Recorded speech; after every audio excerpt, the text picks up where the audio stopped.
Hello everyone, आपल्या चॅनलमध्ये सर्वांचं हार्दिक स्वागत आहे। दर 3 वर्षांनी येणारा हा एक रहस्यमय महिना आहे, ज्यात लग्न, गृहप्रवेश थांबतात, पण भगवान विष्णूंची कृपा मिळवण्यासाठी हा काळ सर्वात श्रेष्ठ मानला जातो। आज आपण अधिक मास म्हणजेच पुरुषोत्तम मासाबद्दल आज सविस्तर माहिती जाणून घेणार आहोत। आपण जर या चॅनलला सबस्क्राइब केलं नसेल तर प्लीज करा। अधिक मास म्हणजे काय? हिंदू पंचांग चंद्रावर आधारित असते, तर इंग्रजी कॅलेंडर सूर्याच्या गतीवर आधारित असते।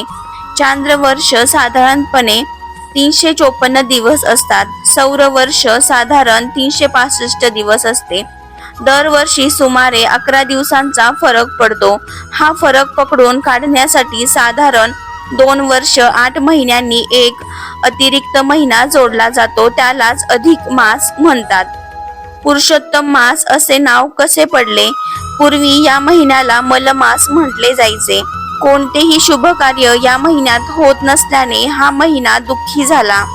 तेव्हा भगवान विष्णूंनी या महिन्याला स्वतःचे पुरुषोत्तम नाव दिले, म्हणून त्याला पुरुषोत्तम मास असेही म्हणतात। यातून आपल्याला मेसेज असा मिळतो, ज्याला जग नाकारते त्याला देव महान बनवू शकते।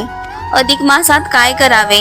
अधिक मासामध्ये भगवान विष्णूंची पूजा करावी, सहस्त्रनाम म्हणावे, ओम नमो भगवते वासुदेवाय हा जप करावा, तुळशीची पूजा करावी, जप आणि नामस्मरण करत राहावे। ज्यांना उपवास करणे शक्य नाही त्यांनी नामस्मरण करावे। दानधर्म करावे, अन्नदान, कपडे दान, गायीला चारा, गरजूंना मदत करावी।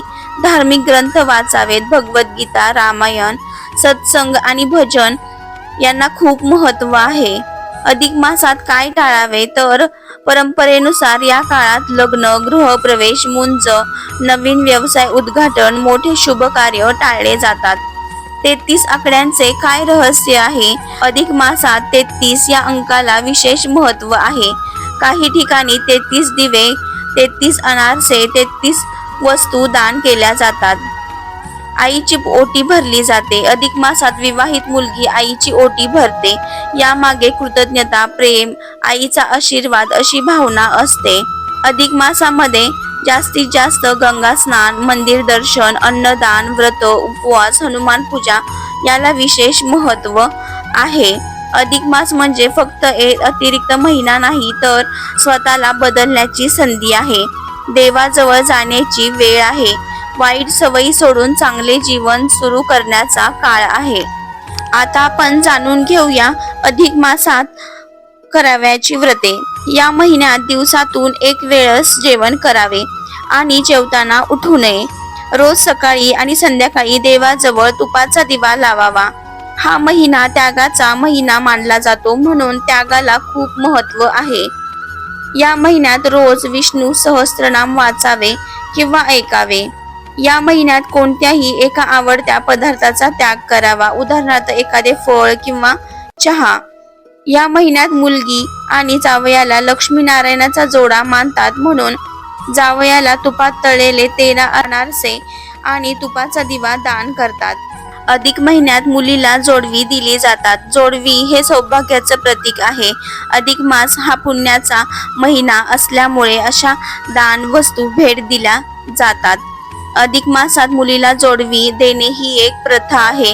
मुलीच्या सुखी संसारासाठी सौभाग्य वाढावे म्हणून आई वडिलांकडून आशीर्वाद आणि प्रेम म्हणून जोडवी केली जातात। तसेच जोडवी, साडी, ओटी, तांदूळ, हळद, कुंकू, तुळस आणि धार्मिक वस्तू दिल्या जातात। अधिक मासात होम हवन केल्याने त्याचे फळ अनंतपटीत मिळते।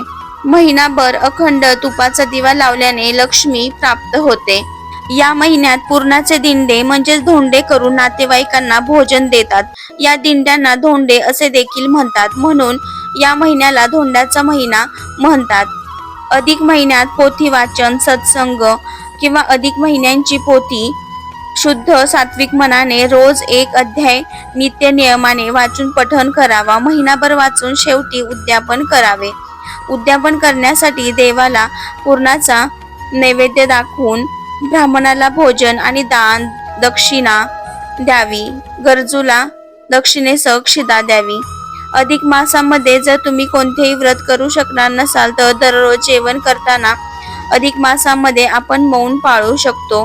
हे व्रत खूप महत्वाचं आहे. हा महिना भगवान विष्णूंना समर्पित आहे, त्यामुळे भगवान विष्णूची जास्तीत जास्त नामजप करावा. ओम नमो भगवते वासुदेवाय हा मंत्र 108 वेळा म्हणावा व इतरही कामे करत असताना या मंत्राचा सतत जप करावा. व जेवण करायचं असेल तर पत्रावळीमध्ये आपण करू शकतो. हे सर्व करणे प्रत्येकाला शक्य असेल त्यानेच करावे, पण ज्याला अखंड तुपाचा दिवा लावणे किंवा इत्यादी सेवा करता आली नाही तरी मनापासून नामस्मरण केले तरीही चालेल. फक्त मनात भाव पाहिजे, हेच महत्वाचे. अधिक मासाचे धार्मिक आणि सांस्कृतिक महत्त्व जाणून घेऊयात. इतर सर्व महिन्यांचे एक एक स्वामी देवता आहेत, परंतु या अतिरिक्त महिन्याला कोणतेही स्वामित्व मिळत नव्हते. तेव्हा भगवान विष्णूंनी स्वतः या महिन्याचा स्वीकार केला आणि त्याला पुरुषोत्तम हे नाव दिले. या महिन्यात विष्णूची पूजा केल्याने सर्व पापे नष्ट होतात. 33चा आकडा आणि दानधर्म याची माहिती जाणून घेऊयात. या मासात 33 कोटी देवता पृथ्वीवर वास करतात. यामुळे या काळात 33 या संख्येला खूप महत्त्व आहे. मंदिरात आणि गरजूंना 33 फळे, 33 दिवे, दीपदान किंवा 33 अनारसे याचे दान केले जाते, ज्यामुळे अक्षय पुण्य मिळते. जावयाचा मान. महाराष्ट्रात याला धोंड्याचा महिना असे म्हणतात. या काळात नवीन विवाहित जोडप्यांना घरी बोलावून जावयाचा विशेष पाहुणचार केला जातो. जावयाला 33 अनारसे आणि भेटवस्तू देऊन सन्मानित केले जाते. आध्यात्मिक उन्नती आणि व्रत. या महिन्यात व्रत, उपवास, नामस्मरण, ओम नमो भगवते वासुदेवायचा जप करावा. तीर्थयात्रा आणि भागवत कथा वाचन केले जाते. यामुळे मनाला शांती मिळते आणि पितृदोष निवारण होते. अधिक मासात अधिक माहितीसाठी लाईक करा, शेअर करा, सबस्क्राईब करा. धन्यवाद.